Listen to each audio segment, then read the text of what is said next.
activities in India, embassies in Mexico, France, Cuba, Afghanistan, and Syria, the UN mission in New York City, and the Ministry of External Affairs and Ministry of Defense in India. He has also worked in the UN headquarters in New Delhi, worked as a consultant on social development. He reopened the Indian embassy in Kabul in November 2001 after the new regime took over in Afghanistan. His father, B. Mukhopadhaya, was a very famous doctor of his time in Bihar. He has served in various capacities in the media and culture wings of the Ministry of External Affairs. He also coordinated the year-long festival of India, the I Ane the I Inde, in France, 1985 to 86, as India's representative to the Third Committee of the UN in New York, 1996 to 1999. He dealt with issues relating to social development, human rights, and the advancement of women. He was also invited to join the UN Secretariat as a consultant on social development for the preparatory processes of the Copenhagen Social Summit plus 5 UN General Assembly Special Session 2000, for which he wrote reports on the social impact globalization. He also then spent 6 months, October 2009 to March 2010, at the Carnegie Endowment for International Peace, Washington, as a visiting scholar. Mr. Mukhopadhya's career in the India Foreign Service has been notable for the range of his professional experience. These include media, culture, human rights, social development, defense and security, and conventional political and diplomatic assignments. This session will be co-chaired by Dr. Rafiqul Haider. Presently, Dr. Rafiqul Haider, Chief Research Officer, Forest Research Wing of Bangladesh Forest Research Institute, is the director of the institute. Dr. Rafiqul Haider holds BSc and MSc in Botany from Chattogram University. He later obtained his PhD in plant ecology from Jahangirnagar University. He joined the institute in 1993 as a senior research officer. He started research on coastal afforestation techniques, but later he did research in silviculture research department, seed horticulture department, training and technology transfer unit, and minor forest product division. He researched the propagation, management, and preservation of non-timber forest products, including medicinal plants. Dr. Haider won the Honorable Prime Minister's National Award for Tree Planting 2017 in the Research, Innovation, and Conservation category for preserving germplasm of 221 species of medicinal plants. He edited a book titled Extended Information and Technology of Bangladesh Forest Research Institute, published in 2020. The national award-winning scientist has published more than 30 research articles in local and international journals. In addition to his research, he served as an external examiner at the Institute of Forest and Environmental Science, Chattogram University, Shahjalal University of Science and Technology, Forestry Discipline, Sylhet, and as a guest speaker in the Institute of Forest Science and Technology. We have with us architect Priyam Ballav Goswami. Priyam Ballav Goswami is the principal and co-founder at Magnidus, a design and architectural firm located in Delhi and Jorhat, Assam. He graduated from the School of Planning and Architecture, New Delhi, in 2010, and since then he has been working in the field of architectural design for a plethora of projects varying in typology, scale, and locations. His practice offers design services for agriculture, master plan, landscape, and interior designs across the country. Some of the noteworthy, noteworthy projects that he has been associated with include Krishi Bhavan, Bhubaneswar, Ahmedabad University, Rupohi Pathar Sports Complex, etc. Priyam has been keenly interested in bamboo construction since his students' years and has participated in numerous bamboo designs and build workshops and seminars in India and many other countries. Today, he also conducts various training workshops and speaks in national and international seminars on the potential of bamboo as a construction materials. He is a visiting faculty at the School of Planning and Architecture, New Delhi, and is also closely associated with the Rainforest Research Institute, Jorhat, for their bamboo training programs. He has also designed some innovative bamboo structure for different projects. One such project is the footbridge near Taj Vivanta, Guwahati. His lifelong dreams is to bring bamboo into the mainstream construction industry. His areas of interest include the vernacular architecture, landscape integrated built environments, disaster rehabilitation, public participatory projects, and natural farming, sustainability, bamboo construction, etc. Presently, he is working at Magnidas Design at Jorhat as proprietor and principal architect since April 2017, and also working at Magnidas Design Private Limited in Delhi as director and principal architect since December 2012. Before this, he worked as project architect at RHAA Mueller Architects and Integral Designs in New Delhi. Today we have with us Nirpal Adhikari. He will be joining us online. Uh, Architect Nirpal Adhikari is a graduate of City College of New York. He founded Awari in 2007 in order to reappropriate traditional materials like bamboo and art in the contemporary architectural context. When the earthquake of April 2015 struck Nepal, all of his structures survived unscathed, including two buildings that were built in the epicenter. In the last 5 years, he has built many structures like government schools, libraries, community centers, homes, and luxury hotels. One of his biggest achievements has been provide a new reputation to the dying building crafts. Pre-earthquake, people thought bamboo and art were weak and retro, while now his buildings are coming up in the major urban areas of Nepal. He has mobilized farmers to plant bamboo along the riverbanks of Tuan, which, apart from the restoring land, provides income through various crafts-based opportunities. He teaches at Kathmandu University and has trained hundreds of architects and artisans. He was a finalist of the 2018 Architectural Review Emerging Architects Award. Awari is a socially an environmentally committed research, design, and construction firm that examines, encourages, and celebrates the vernacular architectural tradition of Nepal. As Nepal possesses sophisticated traditional knowledge of natural materials like adobes, bamboo, stones, and reed, Awari as a research and design firm that tries to promulgate these materials into contemporary design practices. Today again we have online with us Kevin Rowell. Kevin Rowell is not coming. Okay. Then we have with us Tuan Nguyen online from Vietnam. He is here only. Okay.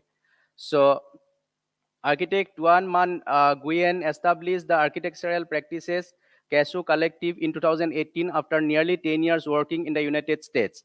He currently works on a number of projects related to ecological design at various scales.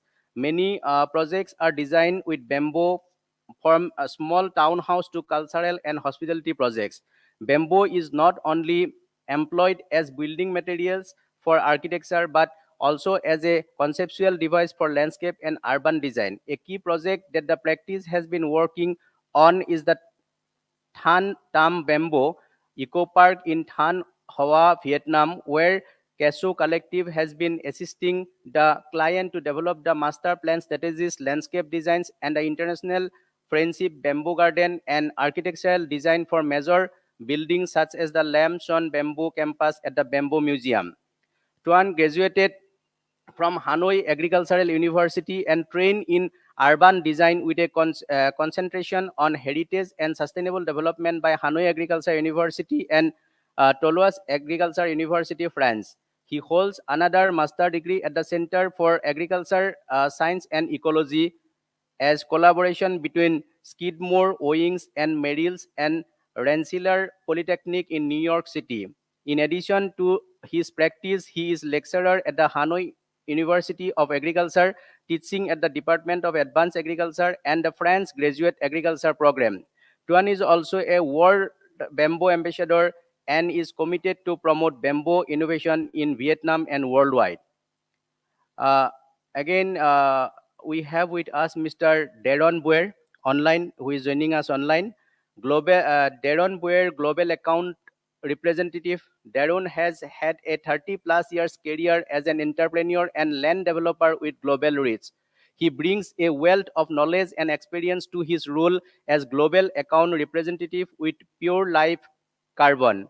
Darren's career has taken him internationally, which provides him with extensive knowledge of business behavior and protocols within the industrial sector and local governments throughout South Asia, including Thailand, the Philippines, Cambodia, India, and Singapore. Darun is active with several local communities groups and is a proud grandfather of 8 beautiful children. We have Dr. Shi-Ming Huang. Dr. Shi-Ming Huang is a director for a manufacturer and e-commerce research center, National Chung University, Taiwan. He is a certified public accountant, Australia, British Computer Association Fellow, UK, and world-class professor, Indonesia. He is a famous scholar in computer auditing and AI for SDGs. He is the president for International Computer Auditing Education Association, Canada. He was the president for International Chinese Information System Association, USA. He served as a board member for several financial institutions such as PwC Educational Foundation Taiwan, Small and Medium Enterprise Credit Guarantee Fund of Taiwan, etc. Two of his books have sold more than 20,000 copies. His innovation, Zipf's law, text analytic, and meta modeling for processing discovery have been widely used in industry. In the recent year, Professor Huang is working on bamboo innovations for SDGs projects in Taiwan and India. His unique and innovative training ecosystem has been well recognized by many NGO and invited to as keynote speaker for the World Bamboo Congress. His team has also been successfully to build a high-performance bamboo charcoal machinery. Many new bamboo technology and products has been driven from his team and lead Taiwan bamboo industry for the new future. We have Tonmoy Bhatterjee with us. Tonmoy Bhatterjee is a licensed architect with 10 years of experience. He has worked with several architectural consultancy and construction firms, including Cox's Department Authority as an individual consultant architect. Cox's Development Authority as an individual consultant architect. He is now working with international organizations for migration as senior program assistant with the shelter NFI unit, leading the design and construction team in the Rohingya crisis response. In this role, he has been actively involved in developing shelter designs and technical documentation for shelter projects in the camp and in monitoring and supervision of shelter construction. Additionally, he is responsible for design multiple bamboo facilities for IOM Health protection site management units working in the Cox's Bazar Rohingya camps. He has designed bamboo facilities for UN, INGO, and Government of Bangladesh division, which are contributing to the response. We have with us Bivuti Debbormon. Bivuti Debbormon has a postgraduate degree in management with a focus on resource mobilities and product management. He has 25 years experience working in the humanitarian development sector for multiple agencies and in various fields. He began working with IOM in 2017 in the initial emergency response with the Rohingya crisis in Cox's Bazar. In 2018, he joined the bamboo treatment team in its pilot phase, helping the spearhead bamboo treatment for the response. Through the construction and completion of the IOM's bamboo treatment facility in 2019, he has operated as the senior project assistant on ground managing and upscale production to meet the needed response for treated bamboo in the Rohingya camps. Through these processes, he has developed and maintained IOM's ongoing relationship with the Bangladesh Forest Research Institute and the Bangladesh Department of the Environment. He now oversees both of the facilities' ongoing treatment production and the IOM Senior Shelter Focal for Teknaf district of Cox's Bazar. Sir, may I now request you kindly to start the session? Thank you. It's a long introduction.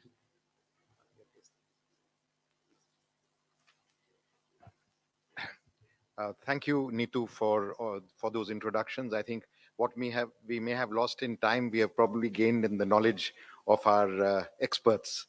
On behalf of my co-chair and colleague, Mr. Rafiqul Haider, director of the Bangladesh Forest Research Institute, it is my pleasure to welcome you all to this third session on bamboo.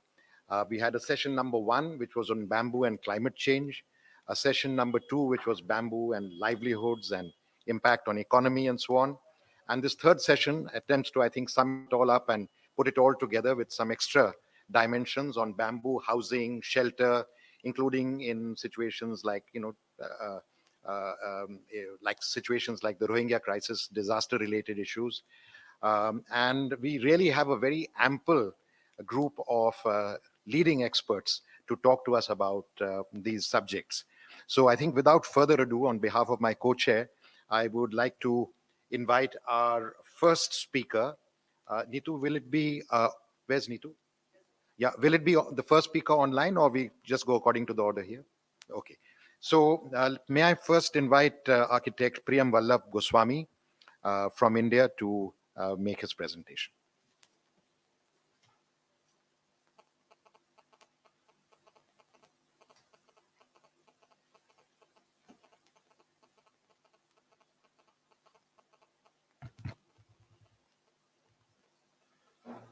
A very good afternoon to everyone. I thank Balipara Foundation and everyone here in Dhaka for giving us such a warm welcome and for all showering all your hospitality on us. We'll be going back with a very enriched experience. I especially thank Mr. Kameshala from South Asia Bamboo Foundation for giving us this opportunity to come and share our experiences with you. So, is there a portable microphone? All right. All right.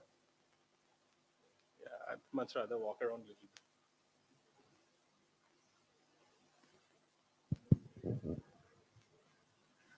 bit. The food in Dhaka is so good. I'm having a little bit of food coma, so I prefer to walk around a little bit. Okay, so pardon my nuances. Okay, I'm Priyam Goswami, practicing architect from Jorhat in Assam, neighboring place from here. Assam, as you know, is very close to Meghalaya. And today I'm going to talk about what we have been doing in various parts of Northeast India. And Northeast India, of course, comprises of 8 states, as you can see. And we are in Assam, somewhere in the center. And we have a rich tradition of bamboo craft, in both in terms of handicrafts and various other utility items like fishing equipments, utensils. And also a very rich tradition of building in bamboo. So in all different parts of Northeast, we have different styles of construction, but bamboo has always been predominantly the main material of construction because it's so abundant, and because of that, people have a traditional knowledge of using bamboo in construction. They know when to harvest the bamboo, which day of the lunar month is good for harvesting the bamboo, when what time of the day is good, what time of the year is a good time to harvest, how to do some traditional treatments for the preservation of bamboo, like of course traditionally there was not so much of chemicals that were used for treatment. It was mostly like soaking in the running water, or different, or in hot water or something like that. Also, smoke treatment is a very useful treatment that is done post application also. Now, I'll not go too much into all those details, but I'd like to show you some of the different housing typologies that exist in Northeast India. I'll not be able to touch each and every type of house, but very briefly, just to give you an idea, this is a traditional bamboo and mud house in Assam. It's basically bamboo walls and then mud is plastered on this. These are some stilt houses from Arunachal Pradesh. Some stilt houses from Assam, again belonging to the Taifake tribe. These are from Garo Hills in Meghalaya, Mizoram. These are again from Assam, but these are fairly new type of houses. Here you'll notice the walls are all paneled walls, and the framework is made of wood, and the infill is done with woven bamboo and then plastered with mud or with cement nowadays, which is like this. This is a traditional one where the plastering was done, I think, with lime plaster. But the problem with this is that when we use mud, the mud wears off after some time. So nowadays it's being replaced with cement. So apart from housing construction, bamboo is also used for scaffolding for to build concrete houses, high-rise houses. Of course, this is not a picture from Northeast India. It's probably Hong Kong, but just you get the point. It's also used as props for concrete formwork. It's very common. It's used for temporary installations, like in Assam, these puja pandals are very common, and also for other events and functions, these kind of temporary pandals are used. It's used for some temporary art installations also sometimes. So there are some different uses of bamboo in construction. Other than housing itself, bamboo is also used for some bridges. So there are different types of bridges. We have stilted bridges like those, which are very temporary in nature. We have hanging bridges like these in Arunachal Pradesh. We have suspension bridges like those, also very local tech that has been used in this. And we also have some arch bridges like this. This bridge was a demonstration bridge in Kaziranga National Park. I think it was built by Kameshji way back in 2001, but this does not exist anymore. So, and these are also some other structures that CBTC designed and built in Assam. Some housing typologies, some hospitality projects, things like that. These are more modern structures. Now,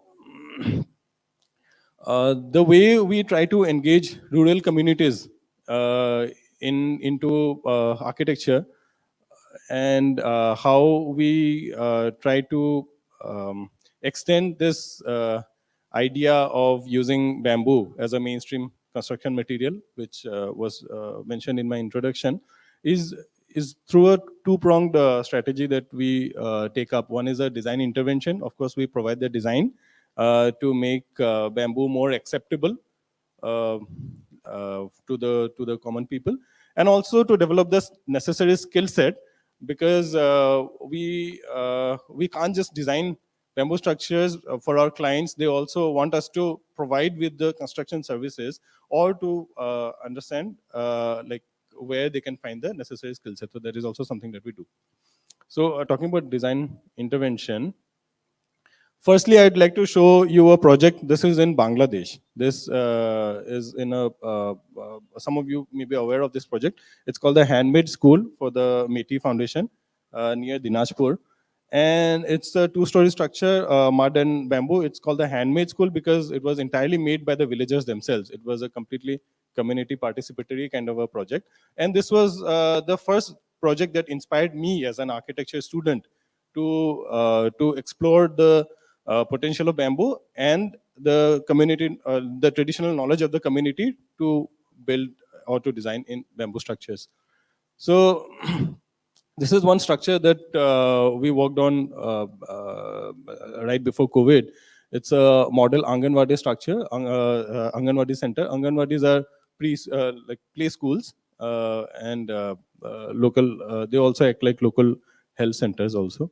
So here, this is in Meghalaya, in West Garo Hills, and we try to follow. We try to respect the local culture and the local climate while designing this. And you'll see that apart from bamboo, we have also used mud blocks and wattle and daub walls. And also, it's a very energy efficient kind of structures. We did another one in East Khasi Hills, but of course, in the Khasi Hills, the climate is very different. So, of course, the design response was also quite different. This is a disaster shelter that we did in Lakhimpur, in a village which used to get flooded every year because of the flooding of the Brahmaputra. And this was a stilted structure. And this is some kind of local housing typology which is around. Of course, you can see that people have always been building with on stilts because the area floods, and the superstructure is made of bamboo. So we try to follow the same typology, try to include the wisdom of the people that is available to us locally, and use that in our design. And so this is how the structure is. It's a two-story structure. So during the flooding months, of course, it acts like a relief shelter. During the non-flooding months, the lower floor, which is empty, acts as a livelihood training center for skill development for the local community. And of course, right when the structure was complete, then COVID hit us, and this became a disaster relief shelter of another nature. So that's one. This is another project we did. We have been associated with this project for quite some time now. It's an eco village in a place called Tengani. It's next to a river, next to a wildlife sanctuary in Assam. And here, like, this is the river, Dhansiri. And these are some pictures of the locality. You can see they're very. It's a very poor community. No access to roads or proper drinking water. Very recently, they got access to electricity. So we try to, and there's a road that goes to the village, but there's a river between the village and the road, so they need to cross like this on boat during the monsoon season, and they keep making a makeshift bridge during the non-monsoon seasons. Of course, they need to build this bridge every year. So we came up with a master plan for them, and which was based on various verticals. We try to create a agriculture-based tourism economy for them. And it's still a long way to go for them, but they've made some small beginnings already. I'll not go too much details into this because of the paucity of time. This is a rendering of the master plan. You can see we propose a bamboo bridge and some bamboo structures like we have a weaving school, we have a primary school, we have a college, we have a restaurant and a resort for outsiders to come, and then we also have some housing. These are some of the building types that we had in the project.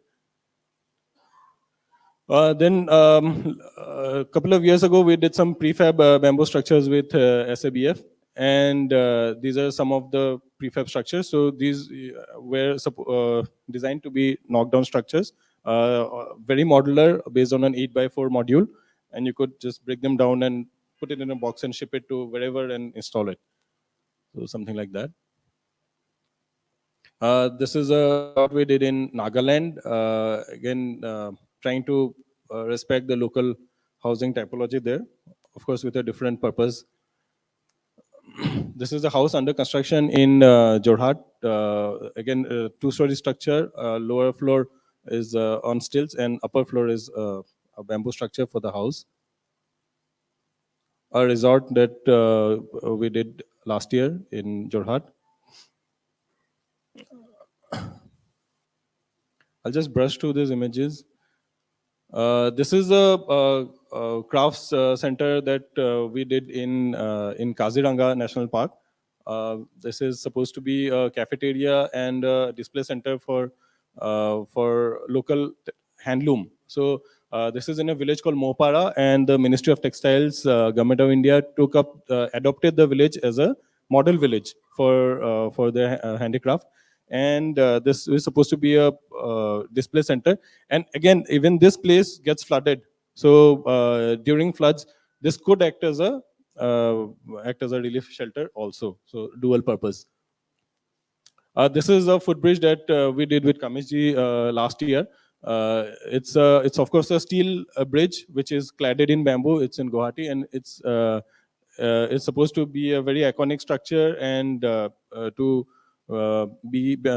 become the gateway to Guwahati for the entire northeast. Some images of now this has become it became a social media sensation also.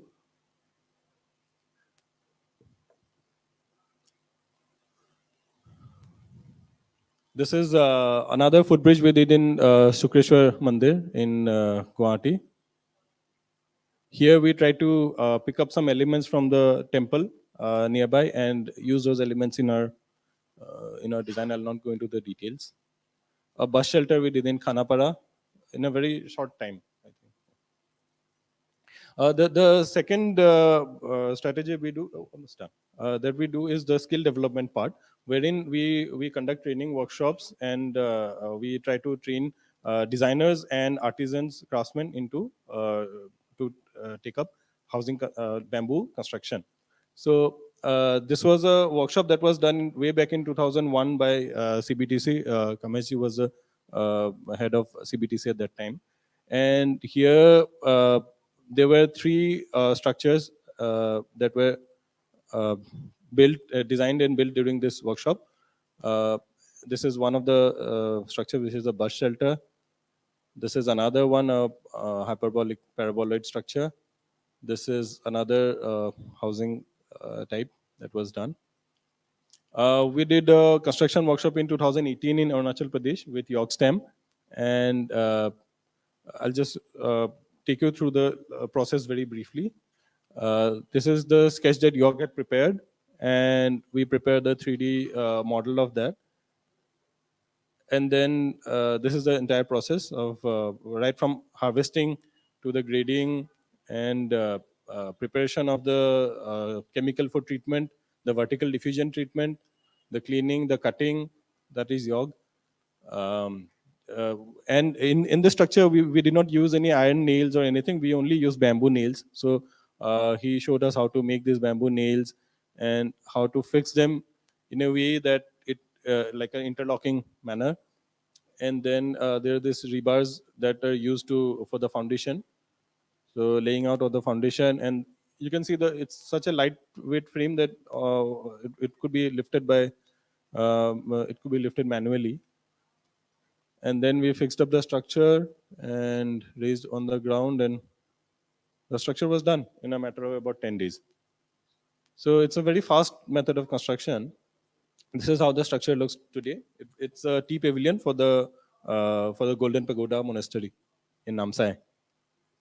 Then this is about in 2019 there was a World Bamboo Workshop that happened in Manipur, and this is the entrance gate for that. And a lot of participants from across the world had come, and there were some demonstration structures that were also built during the workshop by various participants.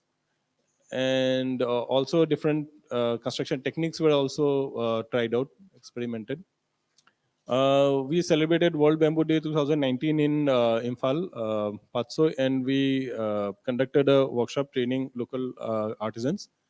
And this is a bus shelter that we built in a matter of 2.5 days. This is a workshop for architects in the CBTC that was conducted in 2019. Again, we tried many experimental structures here. This is a workshop that I did with Rainforest Research Institute in 2020, right before COVID, and again with some local craftsmen, training them. And these are some pictures from during construction. And then, of course, then there was lockdown, and during the lockdown, only some minimum work could be done. And this structure turned out like this later. Now, this is a craft emporium that they're using to display and display their craft goods. This is a bamboo treatment center that we designed and built in the RFRI. So, like you see, we get very hands-on with the imparting the necessary skill required for bamboo construction, and we like to sit down with the community, with the people, and try to train them how to use different alternative materials, including bamboo. So I thank you for your patience. Thank you.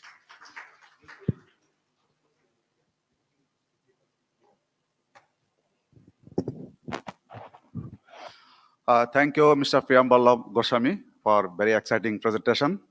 Now we have a hurry, so we are not allowing any questions now.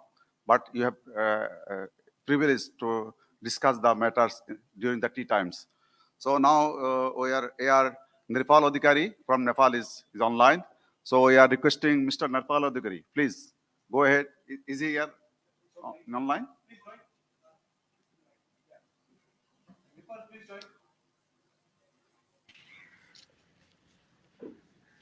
Yes, Nirpal? Hi, do you Okay, do you please, see you my go ahead. presentation?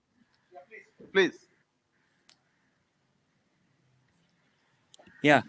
Hello. Do you hear me?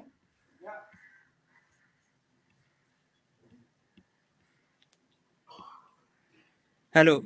Do you hear me?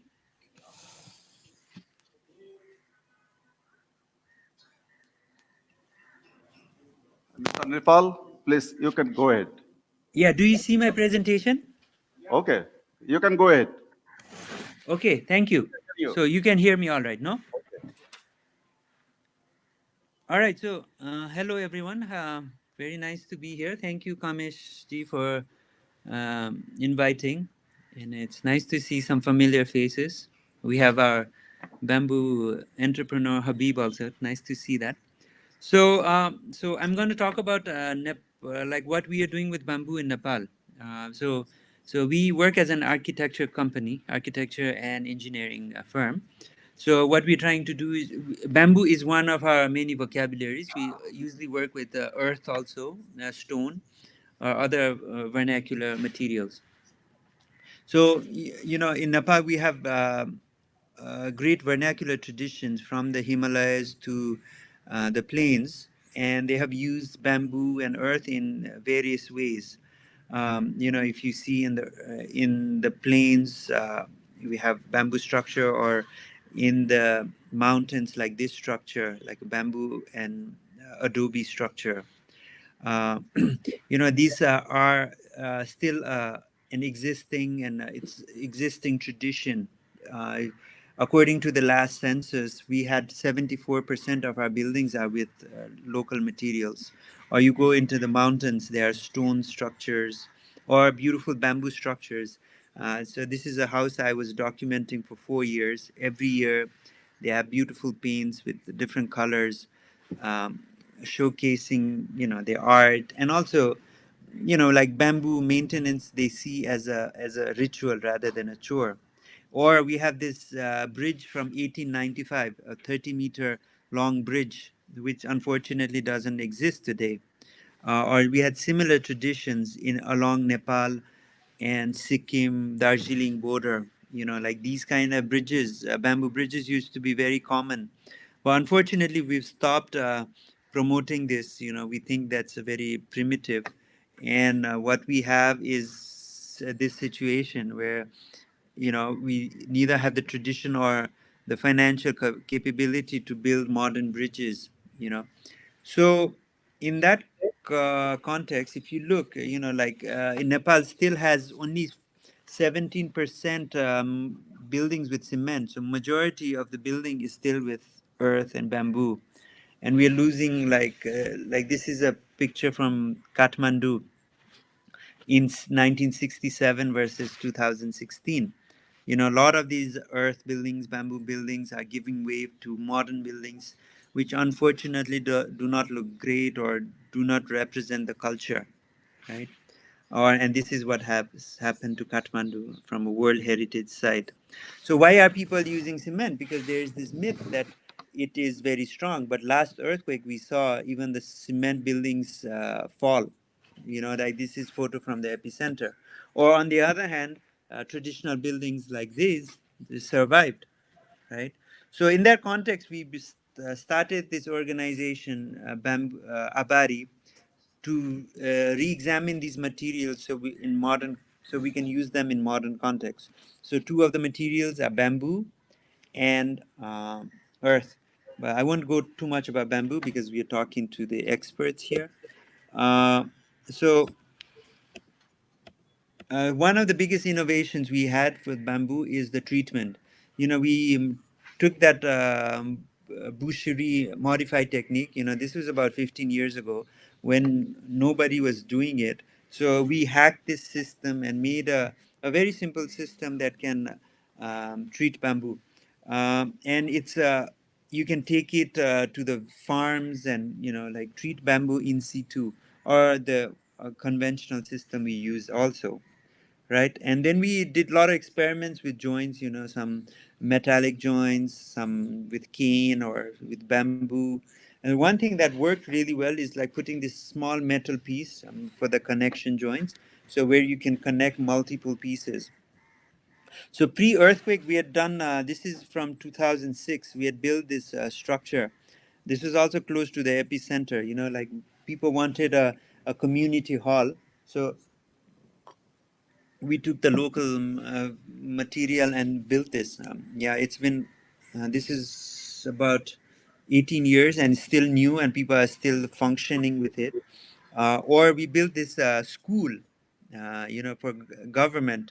Like our schools are pretty primitive. I don't know how it is in your area, but here, schools are made with concrete blocks and metal sheets. But and I was saying, like, why can't you use local materials for the same cost? So we use some stone, bamboo, and slates with like ventilations and beautiful mud plaster, which you don't have to maintain. And we use like whatever is local material. And we had just finished this school, and what happened, incidentally, this happened to lie right at the epicenter of the earthquake. And so this building survived, and all of a sudden everybody was talking about this building. So government showed a lot of interest, a lot of international coverage we got for this. So we proposed to the government, during the earthquake, about 15,000 schools had collapsed. So we're like, why don't you build some of them at least with bamboo?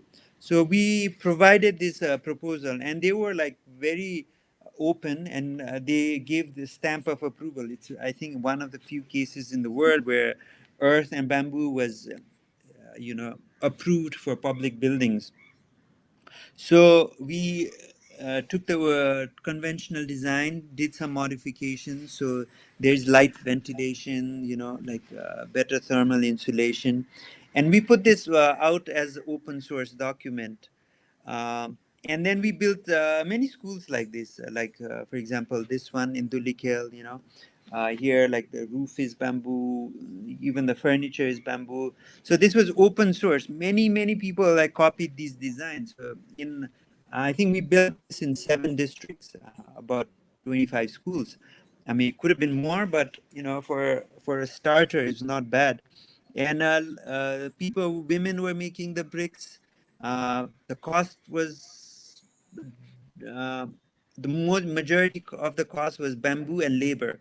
Only 11% of cement was used. So, in other words, 89% of the money stayed locally. So we did low-cost housing with these materials, and after that, one of our biggest projects was a library in Kathmandu.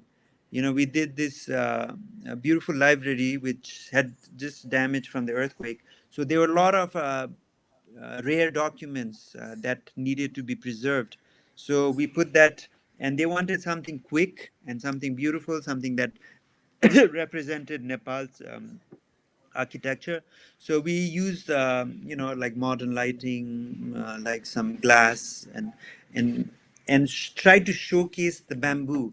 Bamboo is, as in our region, it's considered poor man's material, but we wanted to show that can be beautiful, and we exposed this um material, and it's, it was supposed to be a temporary structure, but it's been there about 8 years now, and it's every day hundreds of people come to visit this library not only to read the books, but now also to visit the architecture. And it's also part of the tourist trail, you know. So this is the outside picture. You know, we use a lot of, this is earth construction. We have no use, we don't use cement, bamboo tiles, like steel connections. So that was a pretty important project. You know, it also gave us an international profile. You know, like we got a few awards for that. And after that, we built. More people got interested. You know, we got more ambitious. So now we did this two-story with earth and bamboo. You know, that we only use cement for the foundation and some ring beams. No stabilization. Uh, here's here's this school, like again a government school, you know, with a lot of beautiful play spaces, like bamboo mats, earth floor, rainwater harvesting, you know, like passive solar. This area can get very hot, can get up to 48 degrees, but when you enter, the first reaction of anyone is that, oh my god, the temperature difference is amazing. uh, so we have, you know, as I said, it's very hot, so we've created some of these transitional spaces between two classes where kids can play, and the truss becomes also a toy for them. You know, they can climb these trusses, and you know, it's part of the educational pedagogy. So we build this structure, you know, like you look at different view. Um, so so look at this, you know, it's a classroom for government school, you know, for like for primary kids, and most of them are orphans. And it looks very modern, but it's you know, it doesn't cost a lot of money. It's better than cement, and much, it looks much better. So here are different views, you know, like halls we are doing, like this, a library, or even private homes, uh, with so, you know, when we started, like just before the earthquake, bamboo is considered as a very primitive material, like only few people were using, you know. But now it's considered to be, it's become very aspirational, you know. We are now actually, as we speak, we're building a monastery, you know, like a 4-story monastery. It's one of, it shows that people are building faith in these materials, yeah. So for constraint of time, I won't go too much in the detail. So here's a 3-story bamboo structure we just completed, or even urban structures we're doing. You know, in Kathmandu, there are quite a few houses that's coming up, or these community halls. So in terms of architecture, so as I said, the shift in the perception that it's a poor man's material is changing. um, so, and we've created a system, you know, not just like looking at architecture, but about land regeneration. For example, this is a land on the left, was flooded, and we restored bamboo. Um, so, you know, like this land, the white part is flood, and 1 year, 4 years later is like this. 8 years later, it's become very vibrant. You know, it's a biodiversity. So yeah, with this, I want to end, and also, you know, we're creating a full economy. We're making bicycles. You know, we're getting a lot of university students, architects involved. You know, like to create this, to make it a very glamorous material, right? So thank you. This is, if you want to check out more of our work, you can go to this website. Um, Yeah, so this is a bicycle with tricycle we run this in Kathmandu. It's pretty exciting. When you are next, you can visit us. Thank you. Thank you. Thank you, Nirpal. I think we've had two really inspiring sort of presentations on bamboo architecture, bamboo housing. I think 2 or 3 very strong messages that come out is the link between housing and sort of public use. Uh, uh, Bamboo housing that is accessible to people for functional uses. The second is the sheer aesthetics of many of the housing and the constructions that we have seen, the beautiful colors that we saw with mud plaster.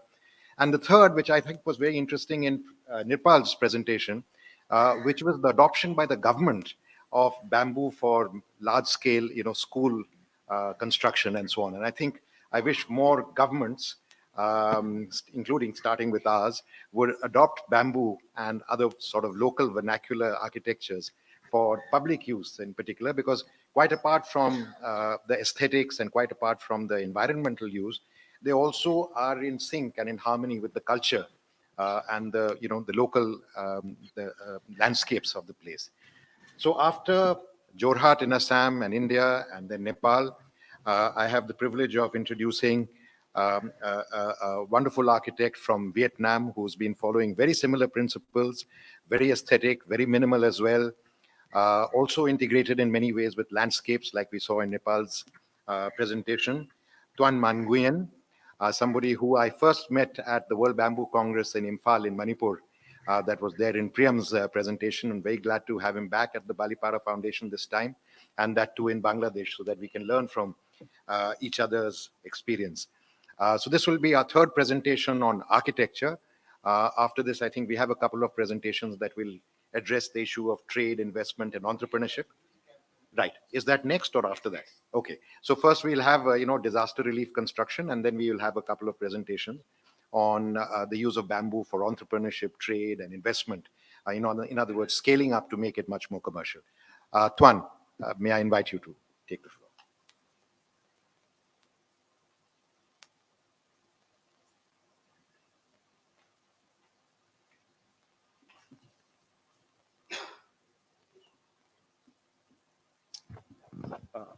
Hello. My name is Nguyen. I'm an architect based in Hanoi, Vietnam, and I have a privilege to be here with you. And thank you again for Mr. Gautam and Mr. Kamesh and Balipara Foundation to having me here. Can I have?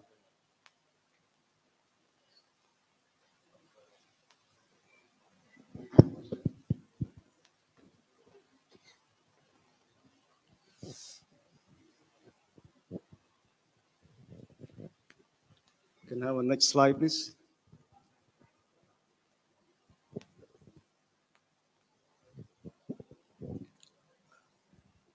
So there's some slide that Mr. Gautam you have seen in Manipur.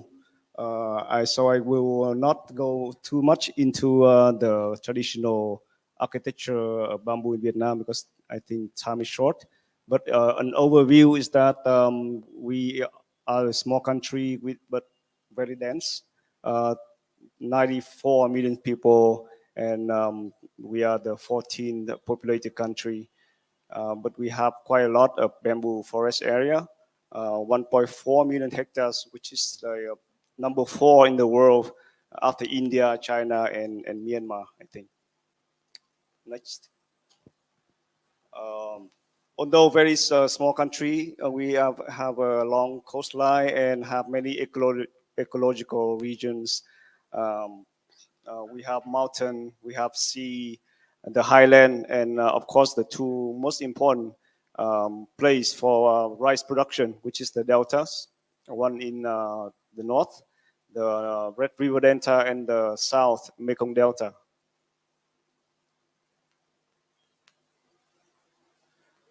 And also we have a lot of ethnics, 54 ethnics into 8 main groups. So here's the deltas. In the delta, especially in the north, there's a lot of tradition with bamboo. However, I realized that when compared with your other presentations, somehow we're losing that tradition so quick. If I go on the internet, it's very hard to find decent bamboo, traditional bamboo houses because it disappeared and it's not documented, it's not being pictured. So that's why I would not go from it, but I would not show those kind of picture. But we also have the same the same kind of working with bamboo in terms of everyday life objects like weaving basket everything's 2 houses. But I realized that is the way for architects like us to rediscover the culture by using bamboo. So from, for example, here, like working with furniture design, interior design. This is a project for the company named Bamboo Vina. They make craft bamboo, and they try to revitalize bamboo craft villages. So we do a bookshelf with him. And also in the housing sector, we're trying to do like here in my work is work around the urban environment a lot. Don't have so far many rural houses, but for example here in the urban house, we are trying to incorporate bamboo. In this case, it's the structure only on the top rooftop for plantation. For planting, and also in the house, bamboo engineered for the floor, and natural bamboo for the ceiling. So we try to incorporate as much as we can in modern projects. That's on the top. And also, so far, this project is representing the most used bamboo architecture in Vietnam right now, which is the hospitality sector. So now we can see a lot of bamboo, like bungalow or this kind of houses in the resort. So that's why I also have this. So next slide. That's an experimentation in Hòa Bình, the north of Hanoi. So right now it's in construction. It's already nearly finished.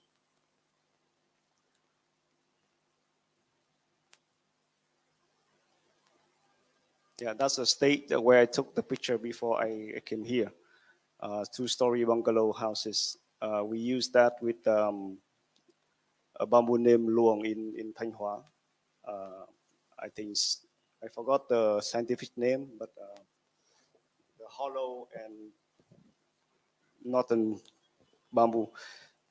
Other project in hospitality is that one. That I have other projects mostly in design phases. So you can scroll through that rather quickly. It's the restaurant on near Hanoi, on the lake in Bavi. I have a lot of slides, so you can just scroll through.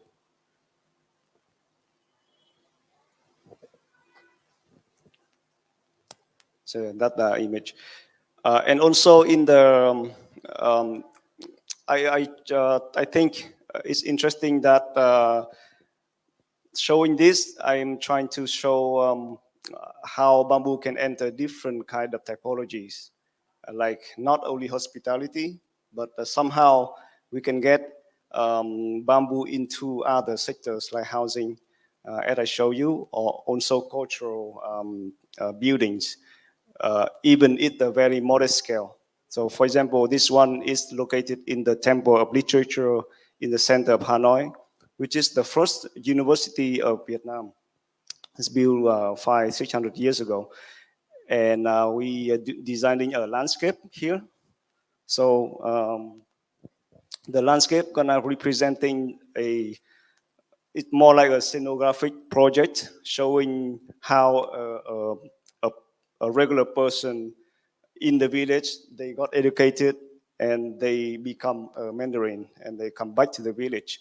So that's why the concept is that we need to have a modest bamboo house for him to study.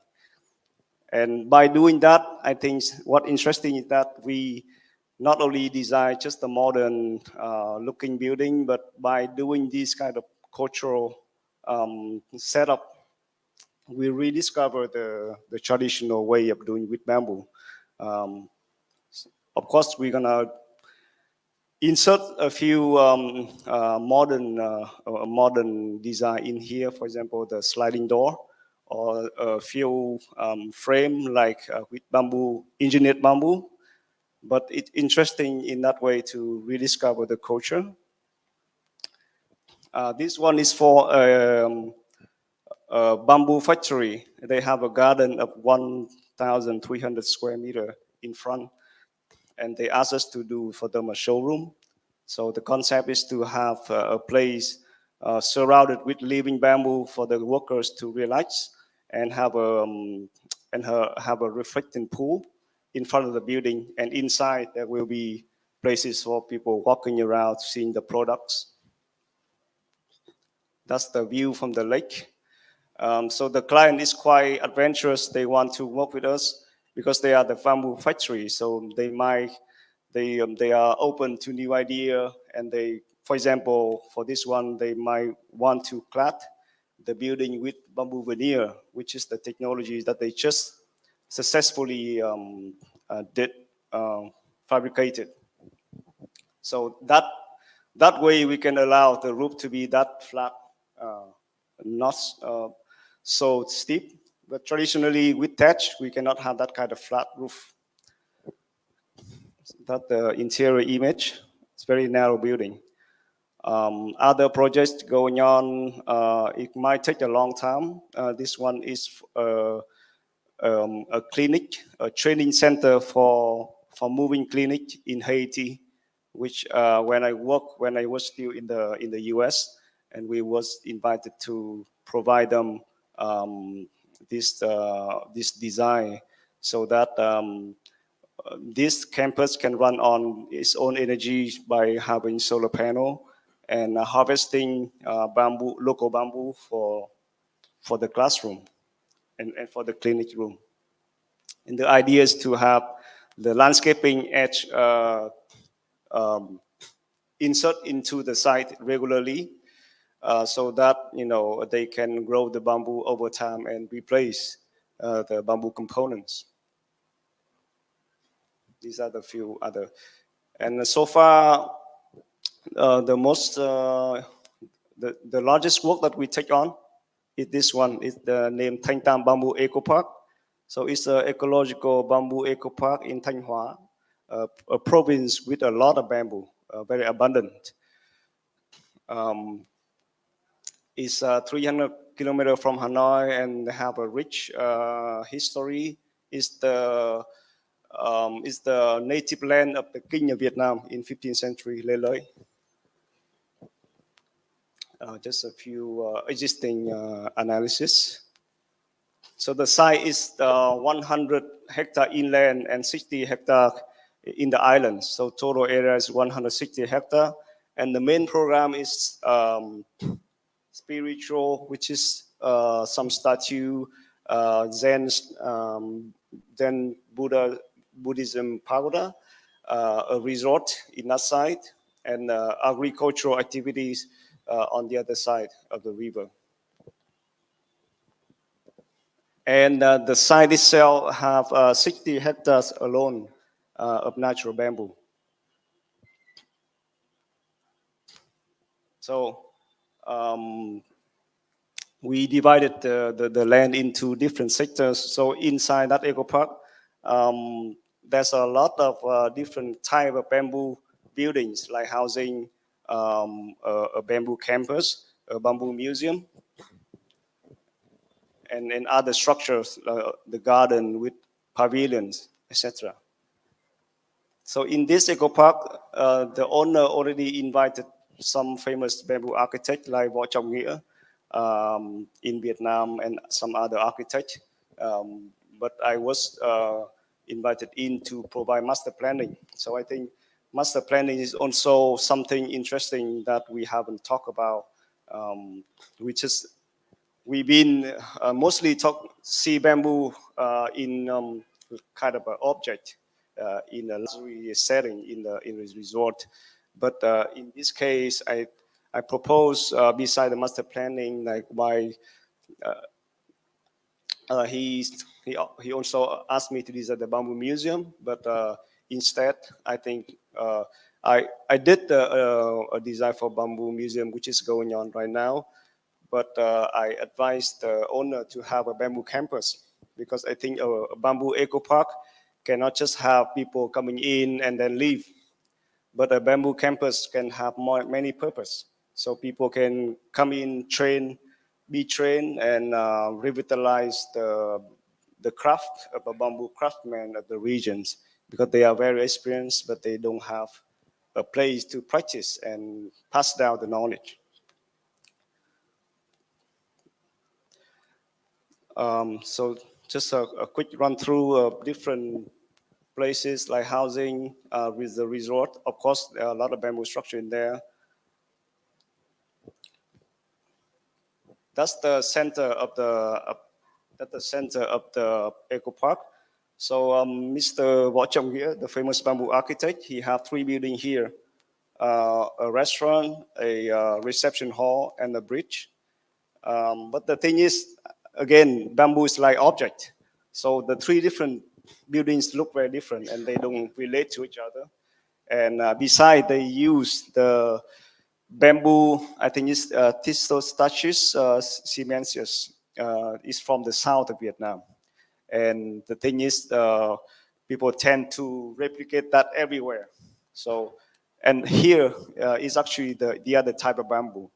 So for example, here I try to rework the area of the park center, and also have the building of the bamboo campus, this one next to it, and using the natural and the local bamboo. So you can see here is in the model. Can you go back one slide? One more.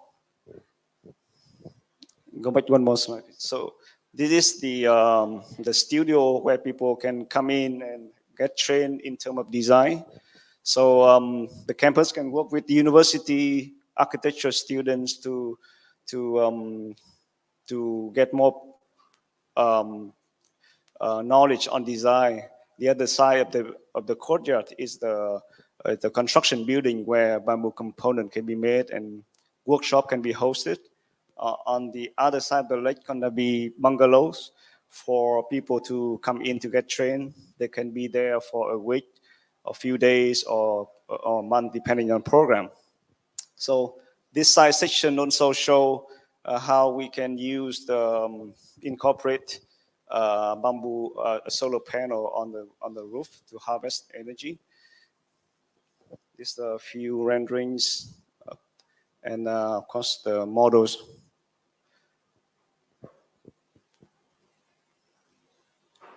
This is the bamboo museum. So this you can slide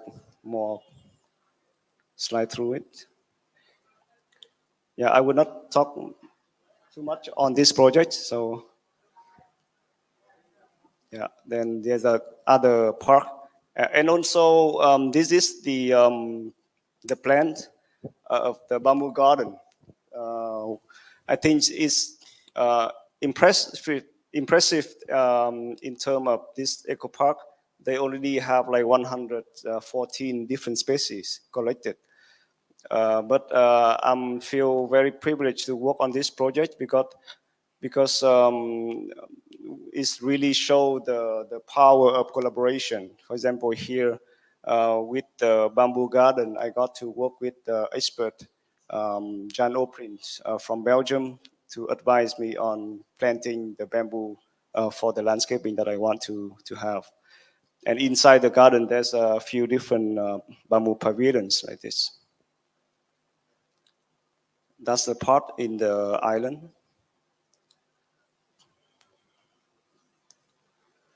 So I come back to Vietnam 2 years ago, and in this presentation, I try to have an argument that even though the tradition disappear very quickly, bamboo can be in our architectural project by our practice. So in our office, we try to make model, as you see on those 2 others photos, and we try to make workshop regularly and have like the mock-up with the client, and also on construction sites.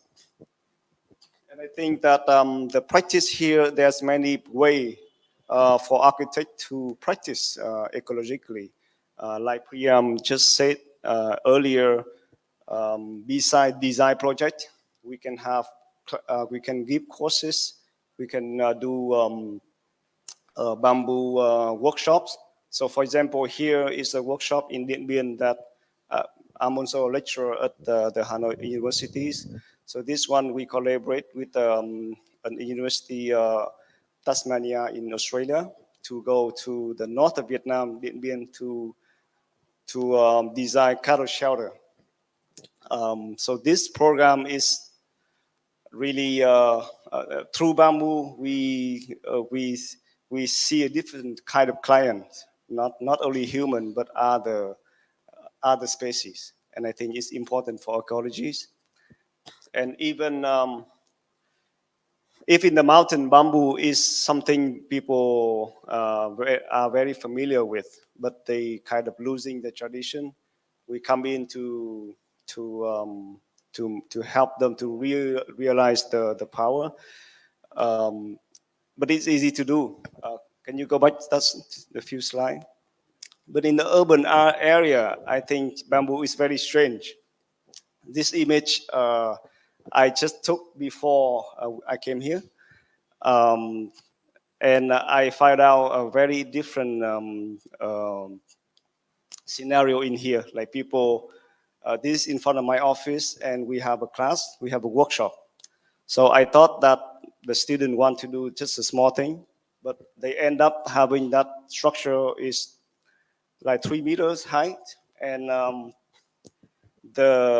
this, by the way, this area is the uh, uh, urban housing collective housing built on the 60s.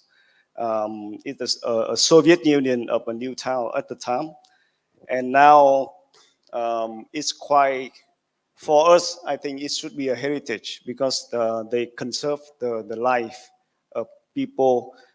You cannot see that kind of central courtyard anywhere else in Hanoi. In new development, there's no such kind of community gathering. So by doing that, I see a lot of interaction in here. First, the client, the people of the neighborhood, they are not happy because there's too many people in your courtyard. And then they see bamboo, so they don't know what to do with it. They tell me to tear it down and everything. But then when bamboo becomes something more like formal, they like, oh, say, okay, actually you can keep it a few more days. And also I have a lot of wasted, like the bamboo pieces that is not used for the structure. So again, they told me to take it away, but then I found out that they actually need it. So after a day, people take the pieces of bamboo and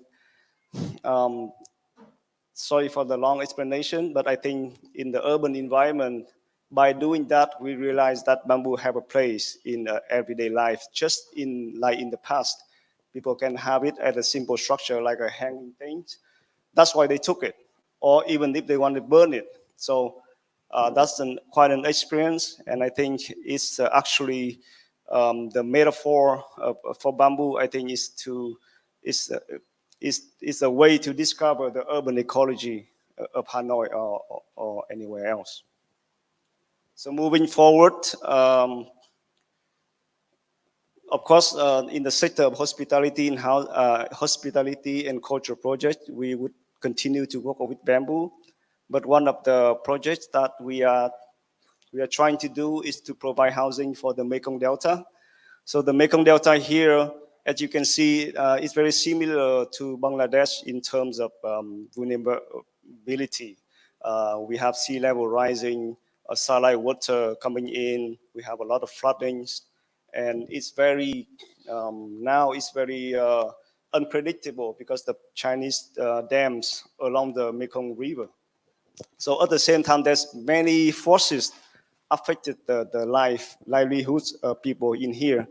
So we are proposing to this research do for the Ministry of Construction. So we would part of it. So the idea is to have modular housing for the regions. And I wish to have more bamboo in those modular. So that's one of the future work that we are carrying on right now. So with that, I would end it with, we can always learn from the past. For example, these regions, This is the image of the vernacular house.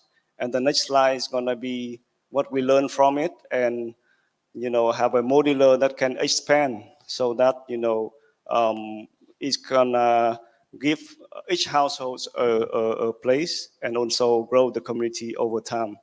And with bamboo, I think it's possible. So I would like to end it here. Thank you very much.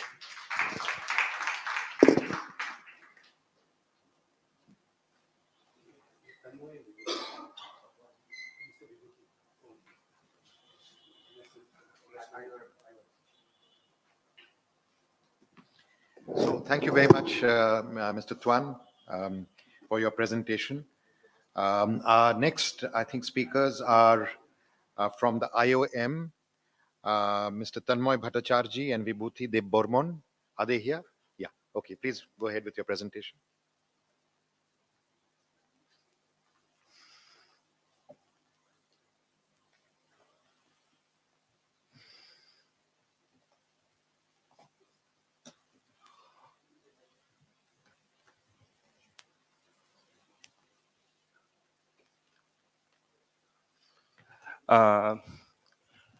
Thank you very much, Honorable Chair and Co-Chair, especially this person in front of me to bring us in this forum in the very last minute. And I am welcoming you on behalf of IOM, International Organization for Migration, UN migration that works for the displaced people. So this this presentation is split into two portion. So first part I will present, and next part will be presented by my colleague Bivuti Debbormon. So in the first part, basically we'll try to show what we are doing with what type of construction we are doing, or how we are using bamboos in refugee context, especially in Bangladesh. And the second part is how we are treating bamboos to ensure the durability of the bamboo. So allow me to introduce. I am architect Tonmoy Bhatterjee, working in IOM as the coordinator design and construction team for shelter and FI unit. So IOM is one of the leading UN agency who basically working for Rohingya refugees who are basically forcefully displaced from the Myanmar. So you can see the scenario. This is the very small scenario. You cannot realize the original situation of the camp by these pictures. You need thousands of pictures to realize that how they are living there. So Rohingya response, already we entered in the 6th year, and around 1 million refugees, they are living in the 33 camps located in Ukhia and Teknaf Upazila of Cox's Bazar district. And basically the land, Ukhia and Teknaf land, basically earlier it was reserve forest. So there was some issues to not use anything that creates some permanent scope can create, like CGI sheet, bricks, concrete. So it's always discouraged by the Bangladesh government because earlier it was reserve forest, so that bamboo and other materials are introduced here as the temporary items, so that shelters are always exposed in cyclic monsoon and face the risks of flood, landslide, fire, cyclones.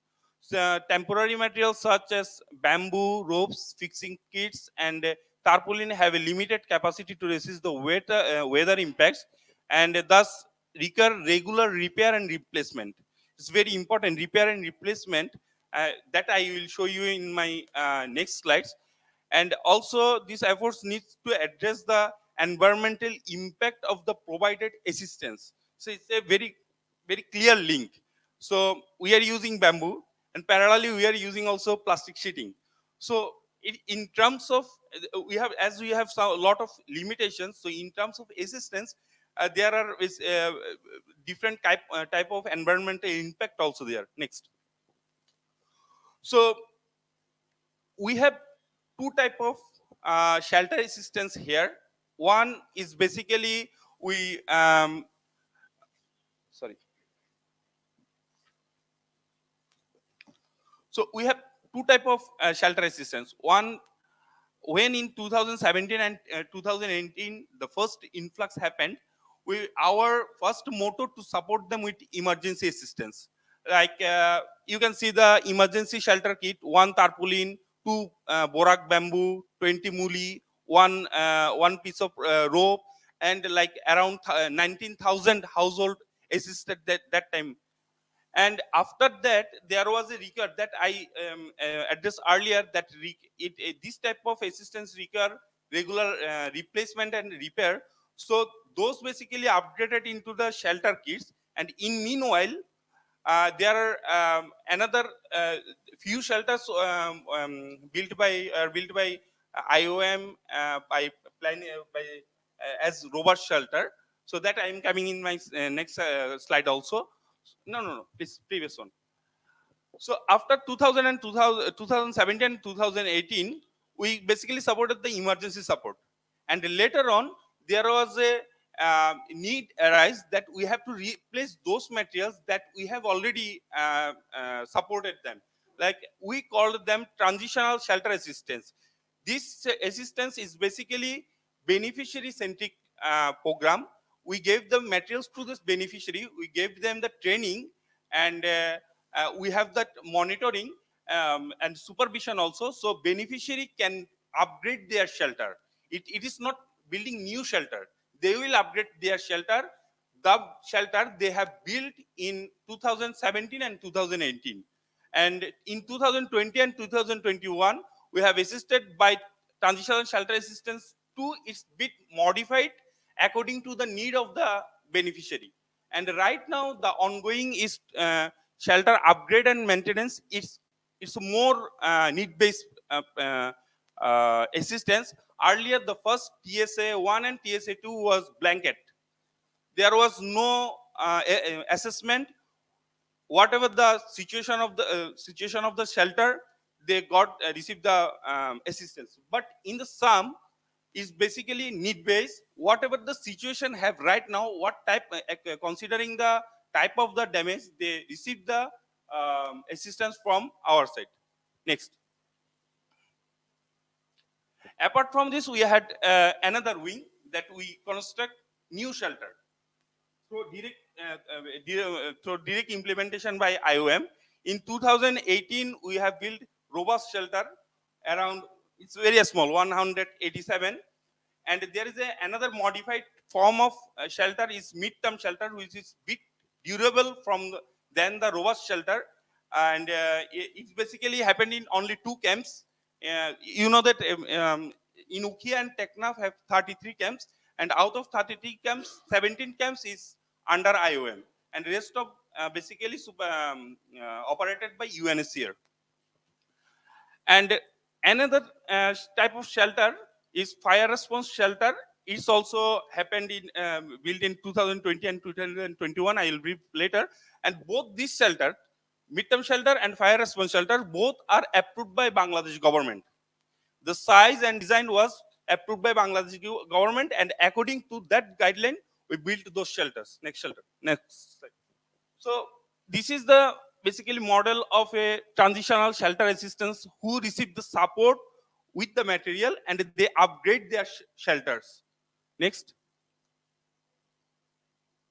So here in transitional shelter assistance 1 and 2 and in some program, our main motto was to ensure the DRR features, keep the bamboo out of the ground by using metal footing, and using treated bamboo that will give the shelter more lifespan.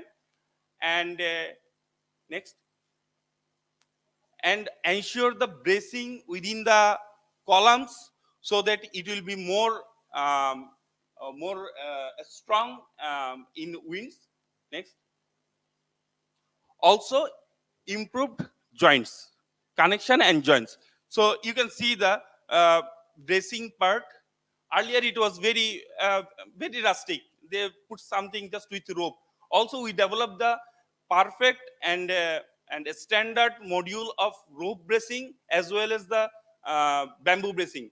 And also we developed those connection in between the column, beam and rafter, so that all these feature can give the shelter a more strong a strong situation that may because cyclone cannot, this shelter cannot resist cyclone, survive in cyclone, but at least the regular wind it can resist.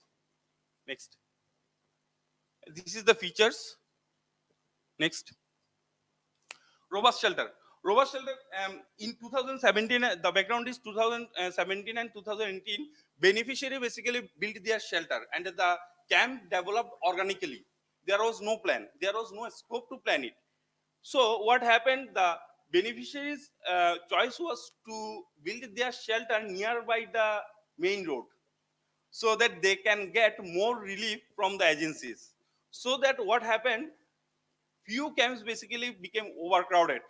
Then Bangladesh government, especially the RRC, the authority of this response, they basically thought that, okay, we have to shift this pressure from apart from the main camp, and they selected some hill in camp 2020 extension. It's bit far from the main camps, and we planned there, IOM planned there and built some robust shelter, very simple, with bamboo, tarpaulin and rope.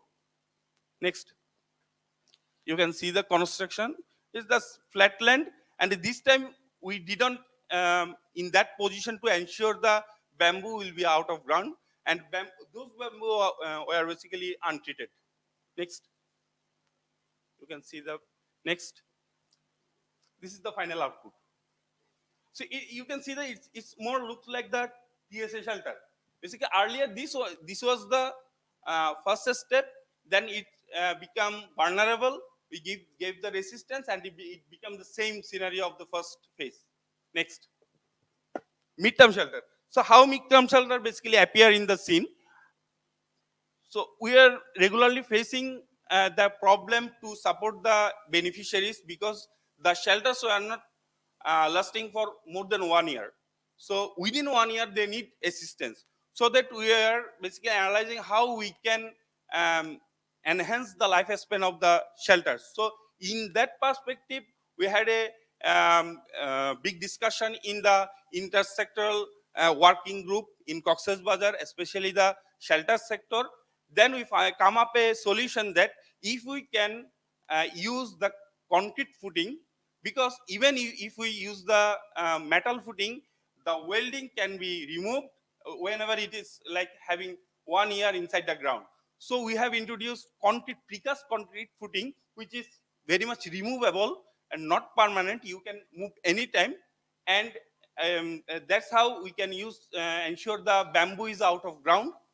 Secondly, earlier the first two phase, the walling and the roof was tarpaulin, and the temperature inside the shelter was really high. So that we introduced the bamboo mat on top of the tarpaulin for both wall and roof. Next slide. So you can see here. So in midterm shelter, we basically proposed, already built, two type of shelter.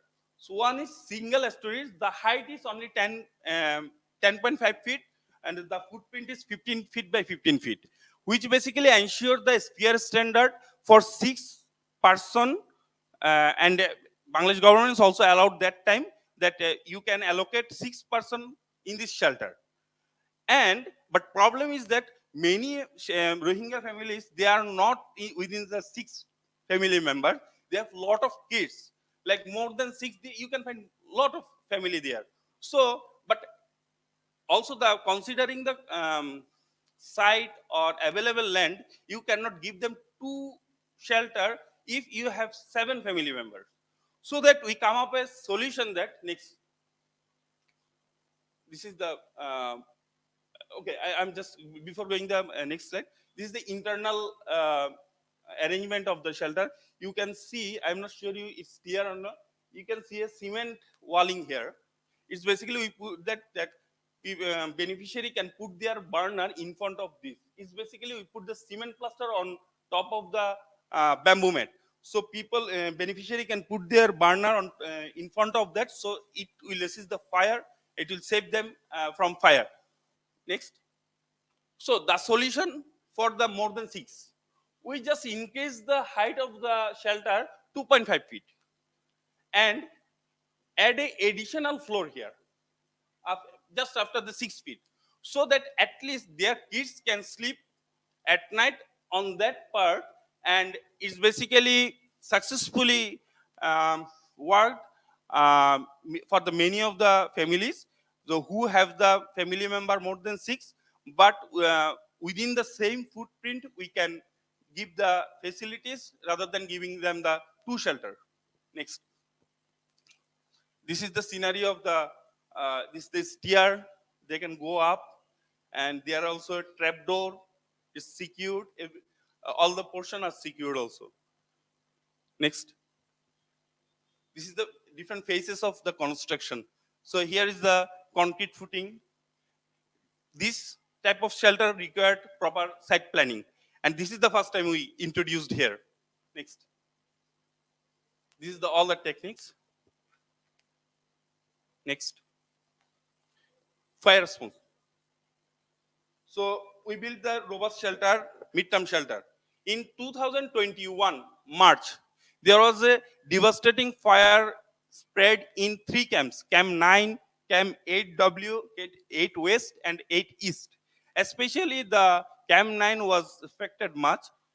More than 10,000 shelter completely or partially damaged, burnout, and over 16,000 people were displaced that time. So IOM, in the first phase, there was 2 phases of response that time. IOM response in the first phase with tarpaulin, muli, and rope just to make some tent and just grab your land, because there was some land issue with the forest department. So everybody wants to keep their land. So the first issue is to have some tarpaulin. At least they can make some tent. So in that consideration, we gave them the first emergency kit with tarpaulin, rope, and 3 muli bamboo, small bamboo. So they prepared it. In the second phase, meanwhile, we had a big negotiation happening with Bangladesh government, in which formula or in which site we can build the new shelter for them. And at that time, Bangladesh government approved, instead of 15 by 15 feet, they approved 10 feet by 15 feet, which is bit less than the sphere standard, but they allocated the same size for the 6 people. If the family size is more than 6, then they will get 2 shelter. It was regulated by the Bangladesh government. Next. So you can see the difference. It's only completely burnout. It's from Camp 9. It's basically after completing all the shelters in the camp. Next. This is the design. Yes. Next. Next. Next. Next. Next. Next. Next. Yes. Previous. It's another. I'm just moving from the shelter to facilities. Now, I can give the reference to the Honorable Minister, Foreign Minister, in the morning session, that considering the Rohingya response, also permanentism, we cannot do anything concrete there except WFP World Food Program. They need a space for securing their food. Except this, even hospital should be made of bamboo, and we adopt these things. And these hospitals, basically severe acute respiratory infection isolation and treatment centers dedicated for COVID, and built in 2019, 120 bed hospital with full facilities except ICU and CCU. In this hospital, we had the high flow oxygen. We ensured it to each bed having an oxygen generator, which also secured by bamboo structure. So you can see the whole, this is the 6 wards, having the doctor's station, everything is there. It looks like a complete hospital. Next. Here you can see the beds and high flow oxygen nozzle also here. It's all installed on top of the bamboo mat or bamboo. It's all bamboo. Just floor is the concrete. It was specially permitted by the government for this hospital. Next. Next.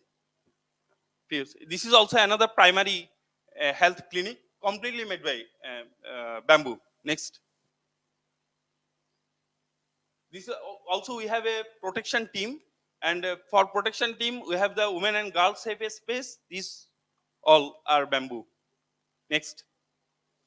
Site management team who basically manage the camps. Next. Next. Also we have several training sheds for Bangladesh government and other UN agencies. So you can see the bamboo sheds also here. It's all training center, open training center. Next. So for my side, this is the last slide. Bivuti will take over. And this is also our office premises, because we are not doing the bamboo things only for the refugees. That we are living in, it's not like that we are living in concrete structure and giving them the bamboo structure to live. This is also, we have adopted, we have many others bamboo structures that occupied by our officials. So this is from my part. I will request Bivuti for taking over the next slide.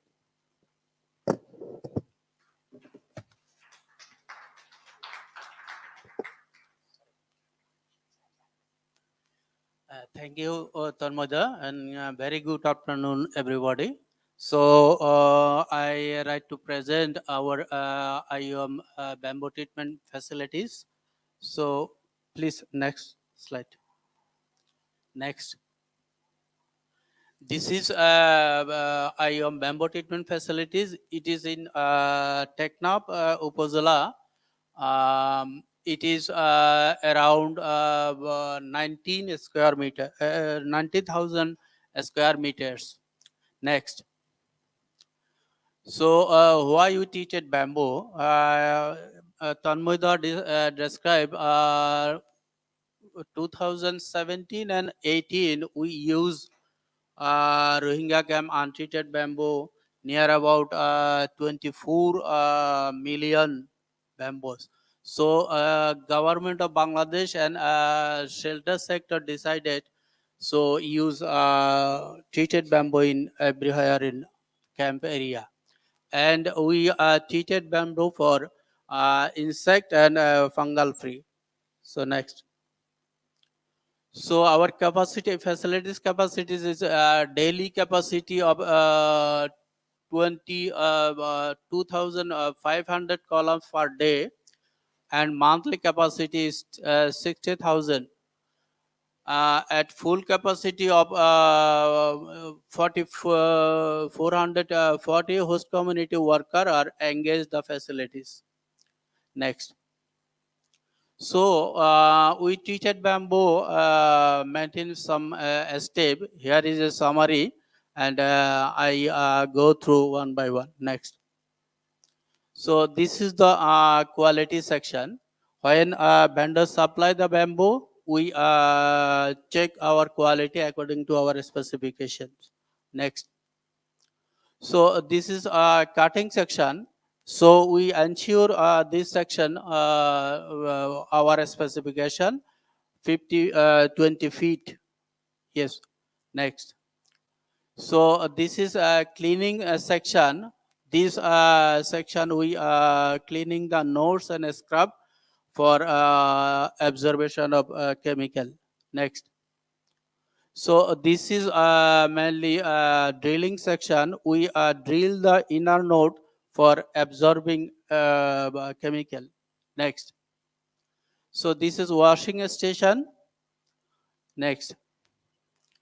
So mainly this is the main treatment facilities tanks. So this section only for loading the bamboo in the tanks. Next. So this is actual treatment plant. So we have 13 tanks. Per tank's capacity is 2,000 bamboo poles. So we treat it with boric acid and borax acid. So we are soaking these tanks 7 days. After 7 days, we pull out it. So basically, this technical support we receive from BFRI, Bangladesh Forest Research Institute, Chattogram. Next.